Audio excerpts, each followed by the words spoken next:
has made the sacrifices through land or through raw material, whichever ways, and it pays off, they should rather return.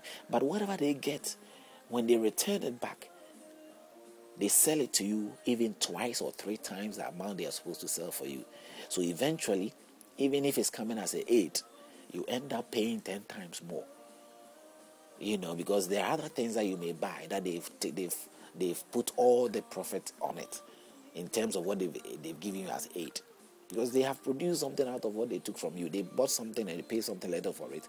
And they will reproduce it, and make it through their technology ideas they've got. They have got the brains, you have got the raw material. They produce it and then they bring it to you 3 times the cost. And what do you have to do? You need it. It's enticing you. So you take it. And when you take it, there you are. You're caught into in there. You're giving all the money that they gave to you. Even you give, and then you have to find ways to get more to give to them.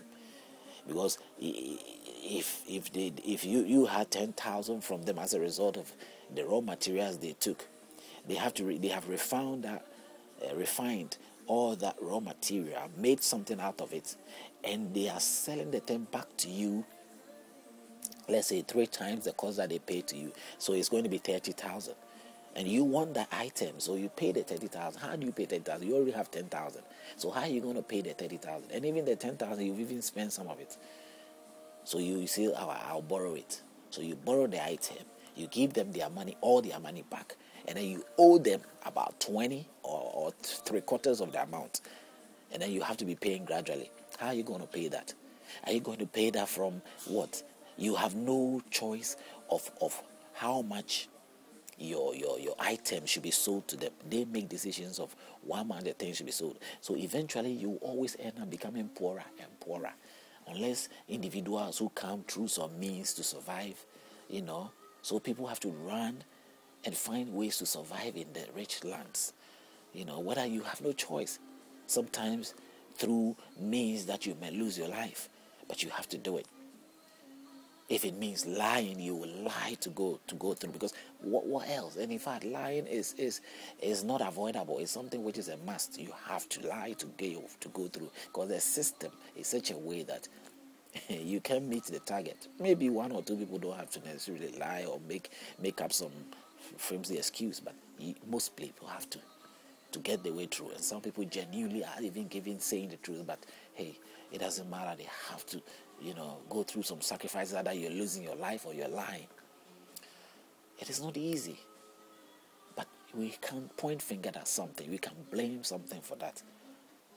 They are not sharing their technology, and they have their power, and they are forcefully taking what they are supposed to take. What can you do? Can you explain it to anybody? No.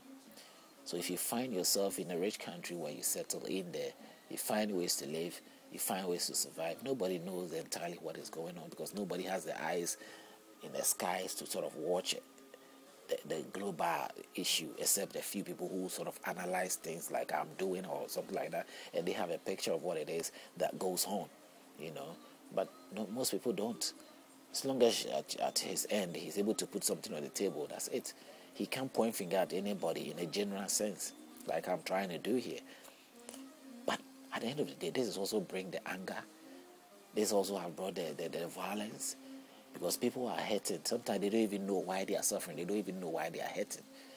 They don't know why they are angry with that person or that person or that guy. They don't have a clue, but they know they are angry, because they don't see why this person, why is he living that life and I'm in this situation. Hating somebody without having a good reason.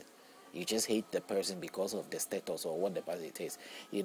A black person or was a Negro or something, they will see a white person in a nice car, and he hasn't really analyzed it to see this is the reason why this person is like that and I'm like that. But just straight ahead, he's angry with the person because the person is rich. That is a silly way of accusing somebody. You can't just look at somebody and his success and damn that person. That isn't a very logical reason. Analyze it in the right way, that okay, the whole entire general country or the source or what has founded that person to be so rich or successful in the country that the person belongs to, his generational, has got everything to do with that success that he's in. Now, he's not the only success. He might be a person of your own class also who has also become very successful. You can find out and you will realize that he has been able to go through the successful world, or has mingled with successful people of whatever, a different class, of a different status, who were once, and he has been able to attain what he has to attain. For a black man or anybody to succeed, you have to study, you have to have all the necessary things that the intelligence of the rich countries have got. And then you can also make it to somewhere. So the world is got a format by which we are all following through. And as that format is not being equally shared or divided and the contribution is not spread out equally among all. It sort of starve other people from being able to go in, because whatever the white man or the rich country, not white man necessarily, the rich country have got, or whatever they get or they develop, they should be able to sort of help. I mean, right now the others are demonstrates some charitable means and do every means to make us believe that they are helping. And if actually they do help, that's fine. In fact, that is fine. But it comes with a price, because they also have known that they have also having people who are enemies that are standing in their way. And in all that, they have to also protect themselves and at the same time do the charitable works. So they have some, tough times in their hands. The way to deal with it is not an easy and simple thing. But they brought it to themselves. That's what I think. With people like me who are non-violent but still bears the same heat like those who are violent are bearing. I just look at the whole thing. But if you're taking my suggestions, both ends of the rich or the poor, we have a good way of making a better reconciliation, but it is more coming from, it's not like one side, it's both ends. But I see that power can make a change than the powerless. No matter what the angry developing countries have, or whatever state they might be in, they are powerless to make a change. But those who have got power actually can make a change. So there is much weight on them or expectations from them than from the poor countries. The rich countries have a lot that they have to put in to bring fairness and reconciliation to life than the poor countries. And that is where the fairness should come. Because always, as I said, rain falls from up. Rain does not fall from the ground. You might dig very deep before you have water. Down there in the earth, there's water there, but you dig very deep, struggle, you suffer before you get that. It won't come so easily like the rain from up. If you want rain to wash you from the ground up, it won't be easy.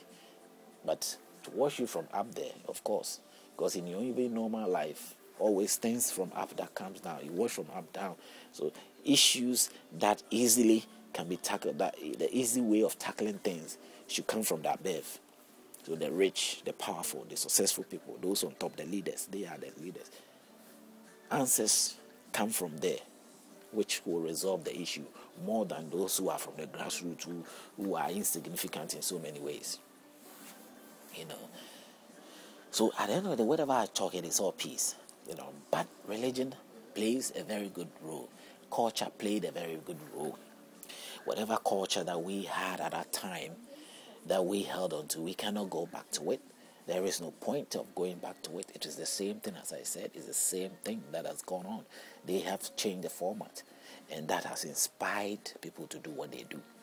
Now, this woman has confronted me, and he has talked about, Bible and all that jargon that she wants to say.